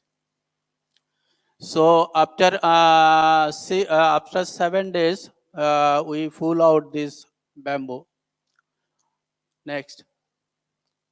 So we pull out and we stake in our dry vertical dry rack. After 2 or 3 days, we shift it our horizontal rack. Next. This is our horizontal racks and store racks also. So after 1 days, we drying here and we release from camps area and our requirement place in our office. Next. So in bamboo crabs, we make a bamboo circle for our filtration, our chemical filtration. So next. So this is the filtration point. So very quickly, this is the short of our treatment process. Thank you, everybody.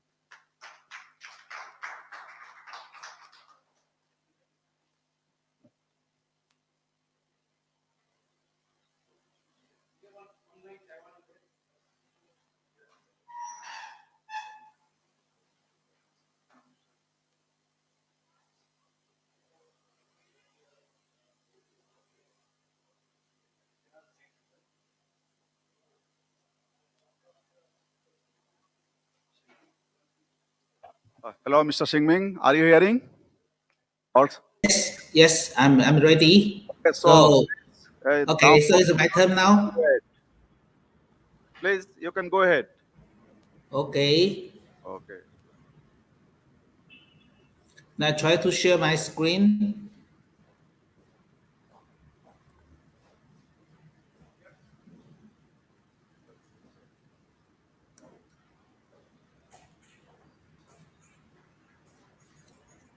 Okay, can you see my screen? Okay, so thank you for the invitation to the speech. I also thank you for the Kemash to co-work with him for the last 3 years. So today my talk will be focused on the SDG 17 for partnership and the SDG 17 for how the bamboo can become a really environment or green product. So my talk will be that you know what we are work on the partnership between Taiwan, India, Bamboo Living Lab. I'm the Shi-Ming, that's my Chinese name. Most people call me the Jack, so you can call me the Jack as well. So that's my short CV. And in the Taiwan, because we are in the nice place, just in the central for a lot of bamboos, and we have a lot of bamboo types, which around the small island. So in Taiwan, a lot of the bamboo lovers, then we put a new high tech with the bamboo together to become an innovation product.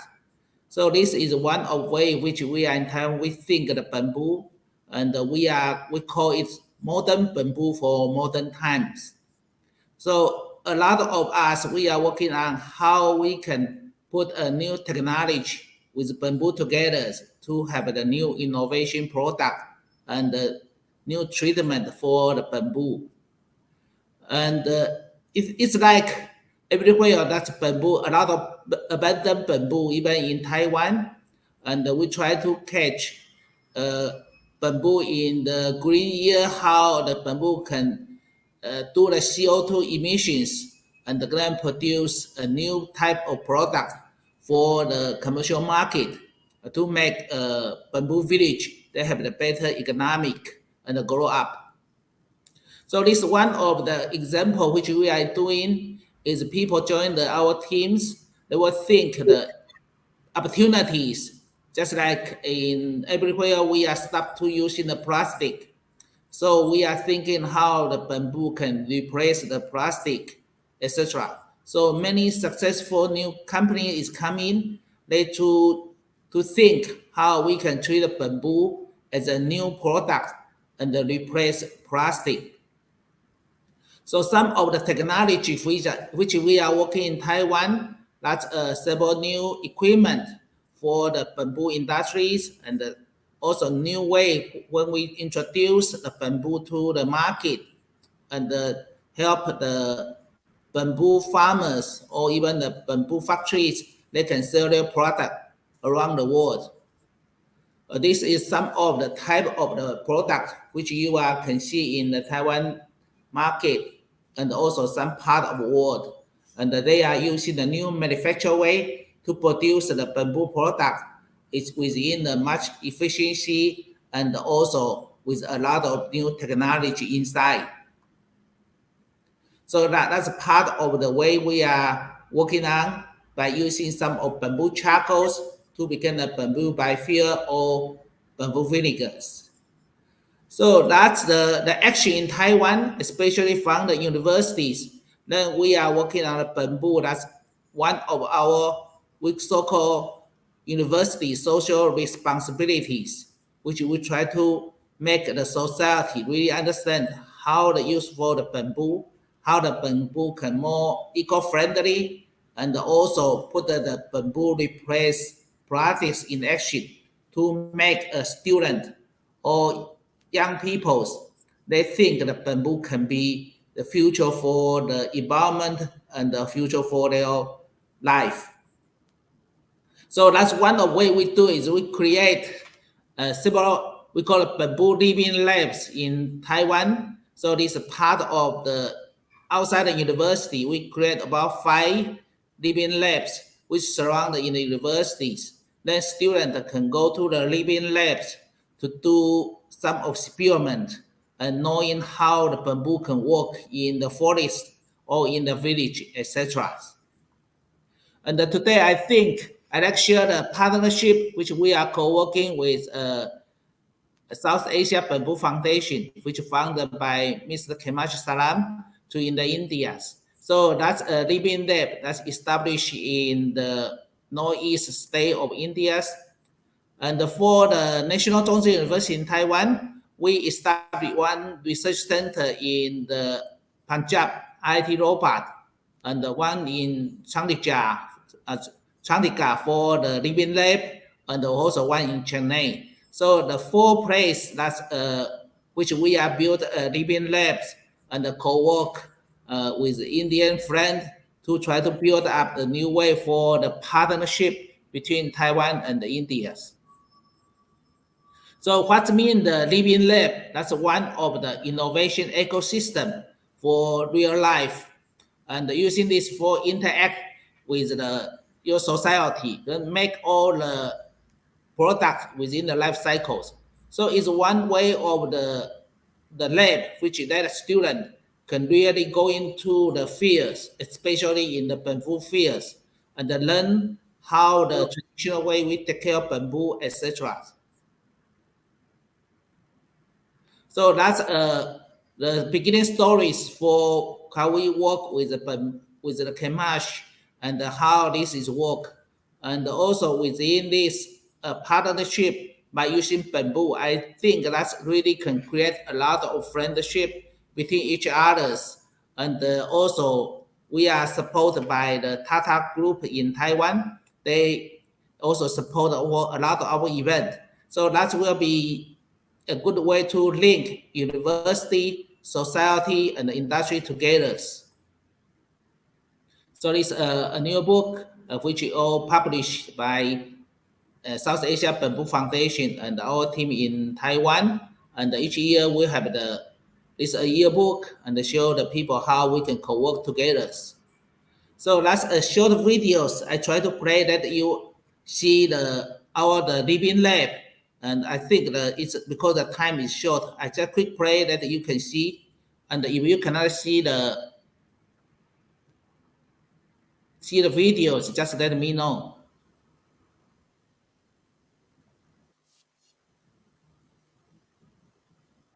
I think the video is yes. I think the video is not playing. The video not play. Okay, sorry.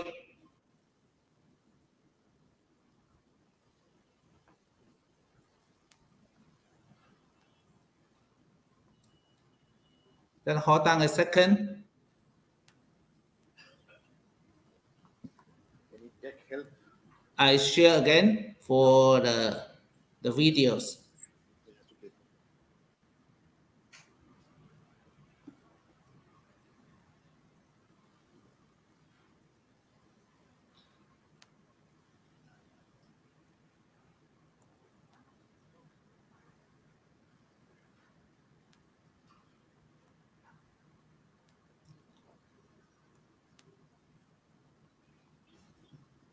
Oh, sorry, it's not work.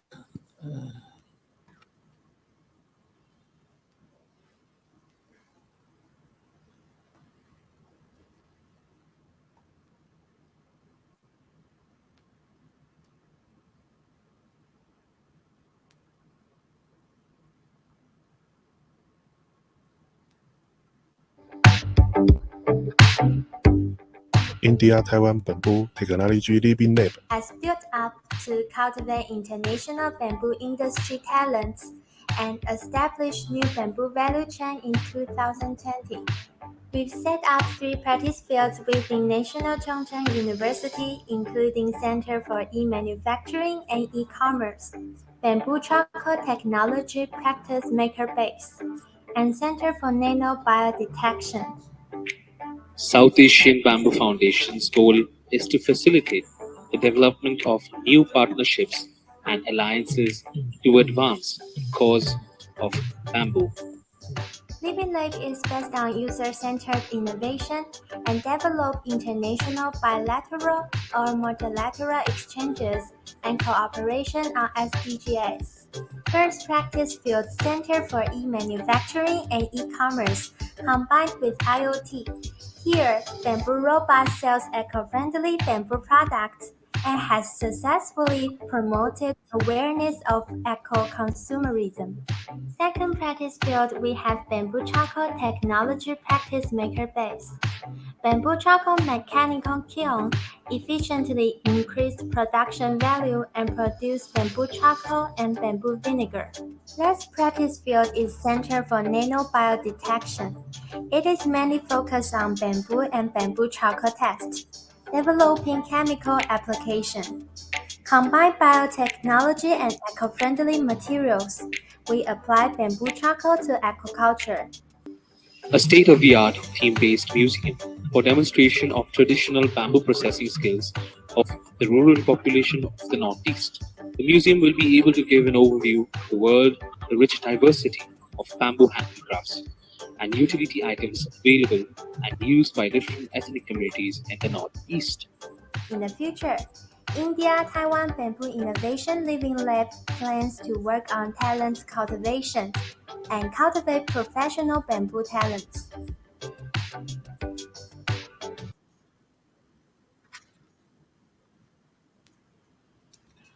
Okay, that's the part of the work which we are working on, and this is going on. And that's some of the quick shot for you to see how the Living Lab opening and how we work together for last 3 years, and how we can co-work for the World Bamboo Days with the South Asia Bamboo Foundations, and so some of the social impact. And within this project, today I would like to introduce you one of the projects which we are co-work with Kemash and some of the university in India try to create so-called we call tech, these apps. So this app is one of the project which initiated by the Mr. Kemash and try to keep all the bamboo knowledge within the app to help the work of the bamboo lovers. They can understand and knowing the bamboo project. So we thank for the Ms. Kemash Salam to initiate this wonderful project. With this project, I just quick look that you see how the apps like, and you can download the Bentech app from the Google Play very soon. So later, Kemash will be share you some of the insight how the Bentech, and this is a part of Bentech which we are working on for put more countries bamboo knowledge within the apps to can share all the knowledge from different part of the world going to these apps.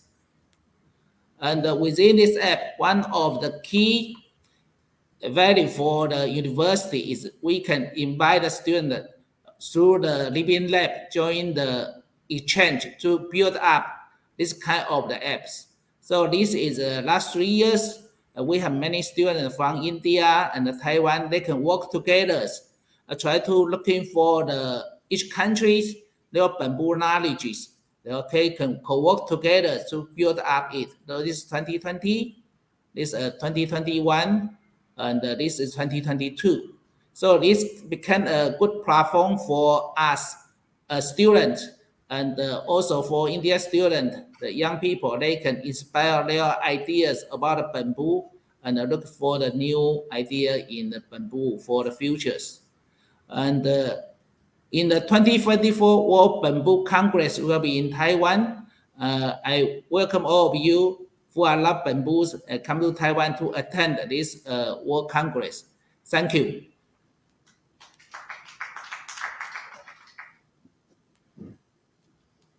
Thank you, Mr. Min Singh. We are almost about towards the finishing. We have seen very exciting architectural designs and utilizations of bamboo from India, Nepal, and Vietnam, also Bangladesh, and from Taiwan. So the last presentation is from BFRI. We have seen just bamboo utilization or consumption of bamboo. Now we can introduce another dimension, the production of bamboo materials to subsidize these consumptions. So the last presentations from Bangladesh Forest Research Institute, I would like to introduce Dr. Mahbub Rahman, who is the man behind the production. So please, Dr. Mahbub, please come and. Jack, can you play the app, if you can play? Oh, yes, you want to play the apps. Okay, yes, just hold on a second. So you can carry on.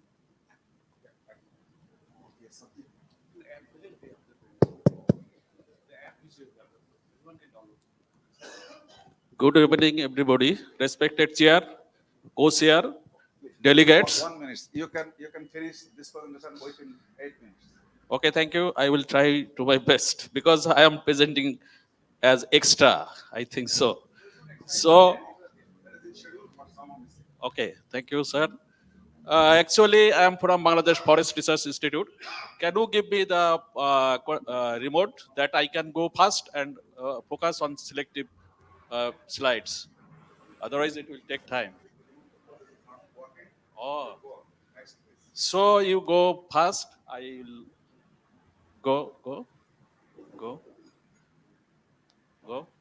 Yes, yeah. Bangladesh Forest Research Institute, is the national institute which is conducting research on forest resources of Bangladesh. And today we are talking a very important crop, forestry crop, that is bamboo. And it comes very important economical crops for the 21st century, as you know. And as Bangladesh Forest Research Institute, from the very beginning, started research on bamboo for various aspects. You see here, first we started our research, identification, collection, and centralization, and then propagation, cultivation, management, and improvement, and utilization also, and as well dissemination of our developed technologies. So uh, at the present situation, we are very much afraid about our bamboo resources because we have the Rohingya crisis. A lot of bamboo poles every year we have to supply to make their shelter. So we are thinking about as a part of government process. Bangladesh Forest Research Institute is emphasizing on their on resource materials development and dissemination among the cultivator. So I am moving how we are doing this job. Go first. Next. So I am not talking about this. Go first. Go. Here, I think no need to discuss about this because time is very limited. You go. From our part, so we started in 1972-73 to centralize and introducing bamboo species as a bamboo germplasm center. We established this germplasm center as BFRI headquarters, and already we have 36 bamboo species. Some is from introducing our neighboring countries, China, Thailand, as well as India also, and all our others are our indigenous species, and all are conserved in this bamboo setup, and it is providing the information of bamboo as well as we are using the research materials for further increasing our bamboo population as well. So, go first. Here, how we are producing the bamboo seedlings. Here, we are practicing macro propagation as well as micro propagation, and also we are managing the existing bamboo groups to increase our productivity and bamboo improvement. Also, we develop already 3 new bamboo lines from tissue culture research. So we can go forward. This is the 10 bamboo species we developed the bamboo branch cutting technology. Through branch cutting, we can produce the large scale planting materials from all these bamboo species with different percentage is there. So some is very promising. 90 to 95% seedling could be produced from branch cutting. This is the conventional method and very easy and adaptable. And this technology is also disseminating among our end user grassroots level. Also, we in 2018 we also disseminated this technology in the West Bengal of India, and there are maybe 8 districts they are practicing this branch cutting techniques also. Next. This is the steps of branch cutting of bamboos for bamboo propagule production. Very easy method, and our farmers and the other end users can easily practice this procedure and produce a large scale planting material. Next. This is the nursery of bamboo production, bamboo seedling production from branch cutting. Okay. Another method, so we develop the macro proliferation of bamboo seedlings. From on seedlings, within 3 months, we can proliferate the seedlings to make more than 3 or 5 times of seedlings. So it is another procedure that we can use for large scale planting material. Next. So another modern technology, that is a vegetative propagation tool, plant tissue culture, which bamboos are not suitable for branch cutting and other technologies. So we can go for tissue culture techniques, and we can produce seedlings without any seasonal effect. So we can we can continue this process for plant production all over the year. So within very short time, we can produce a large number of planting material through tissue culture.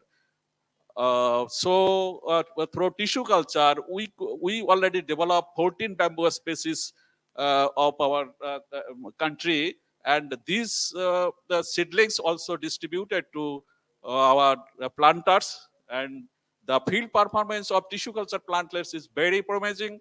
It is sometimes 5 to 7 times of conventional seedlings that is produced from branch cutting and other techniques.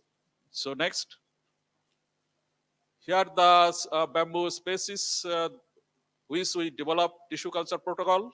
Next, this is the procedure for tissue culture. Next, next, next, and it is the tissue culture seedlings at BFRI nursery, and we are continuing this process whole the year and producing huge number of plantlets to distribute the planters. Okay. It is the established bamboo field of tissue culture plantlets. Okay. Next. Sorry, you stay here. We developed 3 new bamboo lines, BB1, BFRI bamboo line, BB1, BS1, and BN1. And it is through tissue culture. And already it is distributed among the farmers, and they are happy to get the productivity of these new bamboo lines. Okay. Another technique that we have developed, the existing bamboo clump should be managed for increasing our productivity, and we have the result that at least 40 to 50% productivity could be increased through this practice. Okay. Here is the seedling distribution of different about the among the farmers. So no, you go ahead. Okay, go fast. This is the nursery of bamboo seedlings at BFRI. Okay. We are distributing the seedlings among the cultivator or planters. Go first. This is the technology dissemination. All the technologies are disseminating frequently among the farmers and the grassroots level. Also, here is the workshop in West Bengal in 2018. We shared our technologies among them, and they adopted our technologies and practicing in the West Bengal. Okay. Go first. Okay. Okay. Okay. You go first. Go first.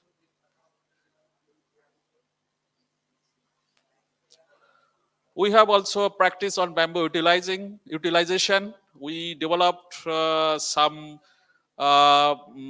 materials for bamboo product development, bamboo panel board, bamboo particle board, bamboo medium density fiber board, bamboo lumber, and flat and bamboo board also. Okay. Next. Okay. Go fast. Here is the bamboo panel board. Finally, we produce from maybe it is from Borak bamboo, bamboo sabalkoa. Okay. Composite furniture developed by BFRI. Okay. Go. Particle board. Okay. Okay. Furniture from particle board. So we have some research. Okay. Thank you very much for your patient hearing.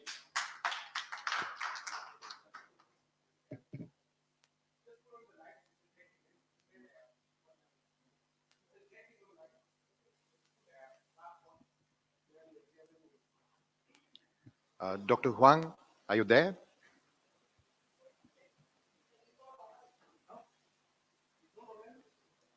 So he's left.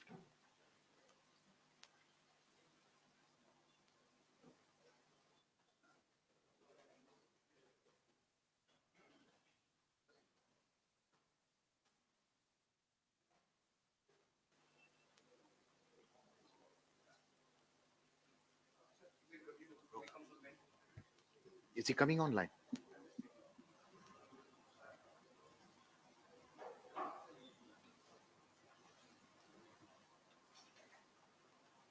He's there online, but it's unmuted by the system. Okay, Dr. Huang? I'm okay now. Can you hear me? Yeah, please play Yeah, the app. just to present the app. No, sir. You're saying when you look at the app. Yeah. Please inaugurate the app. Okay.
Thank you once again, Dr. Shi-Ming, Jack Huang.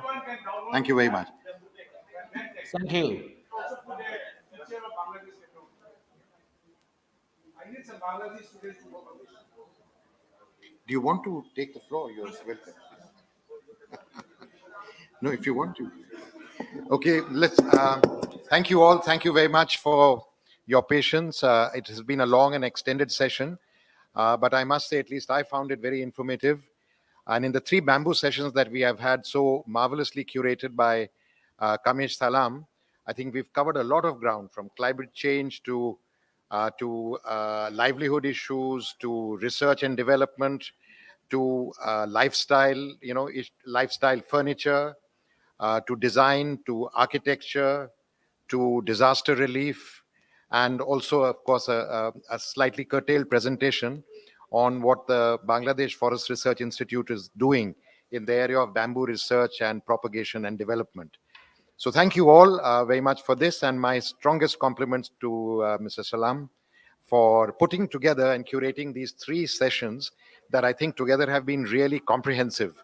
And it's been really a kind of event within an event on bamboo within the larger event on the 10th Eastern Himalayan Naturenomics Forum that we have had. And we would like to thank our hosts in particular, Bangladesh, and our friends from Bangladesh for co-hosting and organizing this event. Thank you.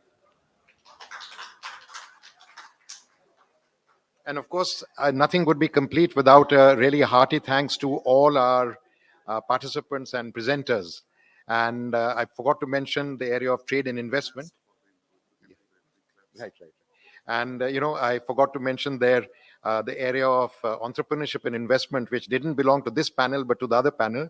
But we really appreciated your presentation, Mr. Howe, on the use of bamboo for coffins. That was genuinely a very innovative kind of use. There were so many innovative uses. The bamboo toothbrush, for one. So listen, let's end. I know there is a kind of group there. We forfeited our tea break, but let's end with a kind of an applause for Kamish for organizing this event. Thank you very much. Thank you, sir. We can take a group photo.